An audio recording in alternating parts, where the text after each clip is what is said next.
Alright, so your character has been cursed and is now deemed insane.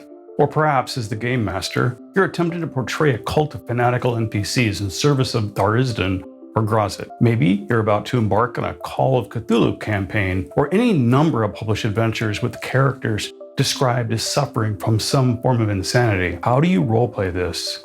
And can it be accomplished respectfully? The answer is yes, but a word of caution. This is another topic not suitable for young audiences, and even for many adults, this remains a complex and difficult discussion. A few years ago, for a Halloween one-shot, the PCs awoke strapped to beds in a Victorian insane asylum. This was the result of Darizdan's power attempting to drive them to madness. The PCs found themselves in different bodies and were being told their delusions of being heroic adventurers were all part of their mental illness. This adventure was an example of using horror with 5e D&D.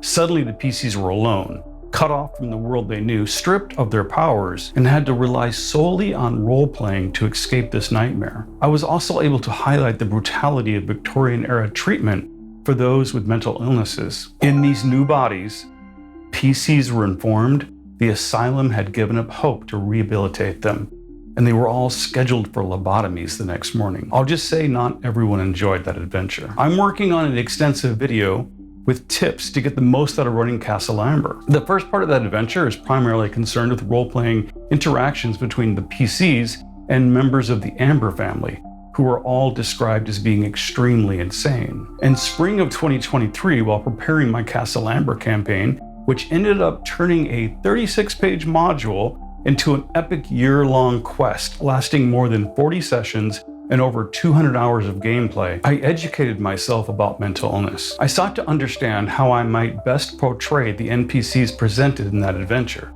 imagining which forms of mental illness each might have based on the limited background given in the published text. I supplemented my existing knowledge regarding mental illness in addition to reading through Dragon magazine articles, seeking every bit of information available. I read through articles of advice concerning the Call of Cthulhu role-playing game. I purchased Cults of Madness and Tome of Madness by Legendary Games.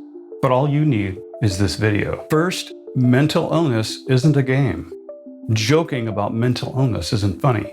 Mocking someone with mental illness is not a good look, and when Mr. Diversity with aviator glasses uploaded a video mocking another YouTuber for their honesty regarding this subject, it told us everything we need to know about their lack of a moral compass. I am so diverse. The Oxford Dictionary describes insanity as the state of being seriously mentally ill, madness.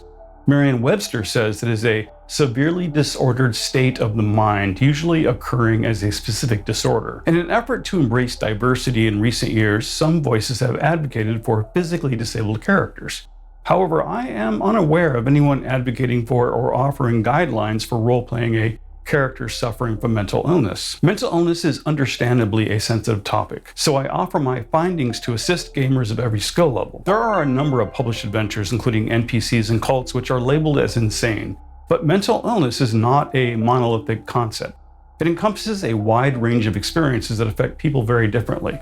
Portraying these experiences in a way that is respectful, informed, and empathetic can contribute to a more inclusive and thoughtful gaming environment. For simplicity's sake, if we were to make a simple generalization about mental illness, we might describe it as a conflict between a person's internal subjective truths and the external objective reality they interact with. This returns to a theme I've discussed many times in my Game Master tips. Perception equals reality.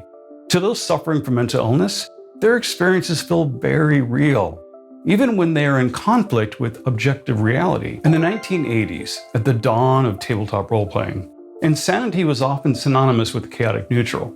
Chaotic neutral was generally understood as being entirely unreliable and unpredictable. This means insane characters were often portrayed as outrageous, and frequently the topic of mental illness took on a cartoonish, disrespectful, or even shameful tone. Mental illness has many derogatory labels. Insanity is a somewhat neutral term, while crazy often carries negative connotations. Applying a label of crazy to yourself or others might be intended as a harmless way of saying goofy, silly, or wild. We had a really crazy time last night. But it might also be used as a hurtful derogatory label. One might label another as crazy to demean and diminish mental health struggles. Even more sinister is when the label of crazy is applied by an abuser to brand their victims as an unreliable source of information. Many ancient cultures deemed mental illness a sign of demonic possession, and the barbaric practices inflicted on others as recent as the 20th century can be a traumatizing topic that puts the cruelty of ignorant humans on display. Therefore, the first step to role-playing mental illness respectfully is to be educated about the topic. Before any attempt at role-playing a character with mental illness, it is vital you spend some time learning about the condition you're portraying. Understand the symptoms, challenges, and experiences of those who live with this condition, so you are able to avoid harmful stereotypes. Mental illness is often misrepresented in the media, leading to negative stereotypes. Characters with mental illnesses should be as multidimensional and as complex as any other character, with motivations, desires, and fears that go beyond their condition. Avoid making mental illness the defining characteristic of your character. There's sadly a lot of severely mentally ill people who appear perfectly healthy on the surface. There's no reason to think you must roleplay mental illness as all-consuming, unless, of course, the illness has in fact consumed the individual. Be sure to focus on role-playing, not diagnosing. I recently uploaded a video explaining how to properly roleplay. You should definitely watch that after this one. Remember that your character is a fictional being in a fictional world. You don't need to provide a clinical diagnosis for your character's behavior. Instead, focus on how the condition affects their thoughts, emotions, and actions within the context of the game. Let's say you're playing a character that is cursed and becomes insane. Think about how this curse affects them in a way that respects the complexity of mental illness. Is it a magical affliction that alters their perception of reality? Does it heighten their existing fears and anxieties? Approach this with the same care you would any other portrayal of a disability. Now, referring back to my safety tools video, mental illness can be an upsetting topic for some players. Before diving into this type of roleplay, have an open conversation with your gaming group to ensure everyone is comfortable with the direction the game might take. Establish clear boundaries and be willing to adjust your roleplay if someone becomes uncomfortable. Game masters must also take care in portraying NPCs and cults as insane. As I've mentioned, many published adventures, particularly older ones, include NPCs and cults that are labeled as insane. As I stipulated with my remark about chaotic neutral, that is often shorthand for unpredictable or dangerous behaviors. While it may be tempting to lean into these tropes, doing so can reinforce harmful stereotypes. Instead, consider portraying these characters with more nuance. Rather than attributing their actions solely to insanity, think about what drives these NPCs. Are they driven by fear, grief, or a twisted sense of purpose? Giving them more depth can make them more compelling and avoid reducing them to mere madness. I find it very rewarding to give adversaries motivations that players might sympathize with. In many works of fiction, cult members are depicted as mindless followers of a deranged leader. Now, while this may certainly be possible, even in our real world, consider giving them individual personalities, backstories, and a reason for the devotion. This can add layers to the story and make the cult feel like a more authentic element in your game world. It may be challenging enough even for superior role players to imagine what it might be like for a character struggling with mental illness. In addition to understanding the symptoms of the affliction, a game master may decide that there are game mechanics which might also hinder your character's dice rolls. One example might be disadvantage to resisting fear effects. It may be tempting for some to try to turn mental illness into a mechanical positive. This is a troublesome theme in some contemporary works of fiction, which we'll call the Rainman Syndrome. I can almost see some merit for this argument.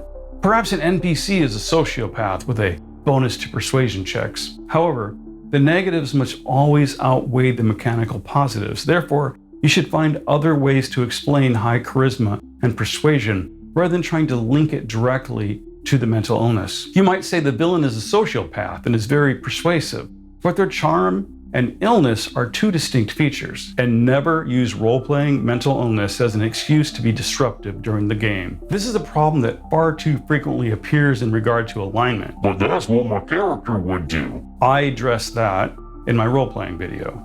Again, just don't do it. Ultimately, it is important we balance enjoyment at the table with whatever result you're trying to achieve, and always do so cautiously and respectfully. Be sure to explore the numerous online resources to familiarize yourself with the various conditions and terms classified as mental illnesses. Websites like the National Alliance on Mental Illness, the American Psychiatric Association, and the World Health Organization offer comprehensive information on different mental health disorders, their symptoms, and their impact on individuals. This knowledge will help you approach the topic with sensitivity and accuracy in your role-playing. And perhaps what you learn in the process may further our understanding and empathy for those struggling with their mental health. Obviously, bad people exist, and bad actions must be punished. In real life and in role-playing, mental illness can never be an excuse for harming others. A difficult pill for some to swallow is that many of the unhoused living on the streets of the United States are military veterans who did not receive the assistance they needed upon returning home. Many of the people living on our streets might be labeled as drug addicts.